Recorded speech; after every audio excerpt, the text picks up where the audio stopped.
message din ako sa'yo, di ako papahuli. Tita Chona! Baka nanonood si Chons. mami. Tapos sabi niya, yung anak ko, kailan kaya mag-message sa akin? Sabi niya, umiyak mo silang lahat. Si Limuel yung tawag niya sa akin. Si Limuel, di pa nagsasalita. Oh. The sexiest? Yes. Okay. Hot mama kasi yung Si mom is much like Yonte siya. Palabiro din siya, ganun siya na person. So, hindi ko talaga nakikita yung yung sensitive side niya. Ayaw niya talaga ipakita sa akin.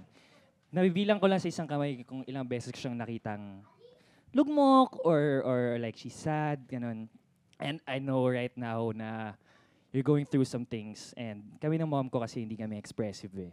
Like, lang kami, like, chillax lang kami. Parang she treats me like I'm her best friend, ganun lang. Like, we talk once in a while. Pero I know that ngayon na you're going through a lot right now and ako I'm an only child, so ngayon walang kasama si mom sa bahay and I know that how sad that makes you feel sometimes and I know na gusto mo na puntahan ako dito but we both have stuff to do and don't worry because I know I don't say it a lot but I love you so much and I appreciate all the support that you give and I know na ang dami natin pinagdaanan as a family but you never made me feel the weight of that and naprotektahan mo ako sa lahat ng bagay na yun and it made me the person who I am today and I just love you so much ma kasi di ko talaga siya sinasabi yun I love you so much. Na-realize ko din in common natin yung apat, no, na yung families natin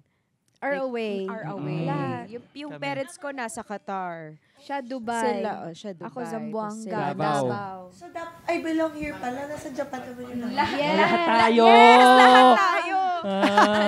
Nasa ibang-ibayo yung Ito yung kambal ko sa buhay si Cheske. Yeah, siya yung boy version ko.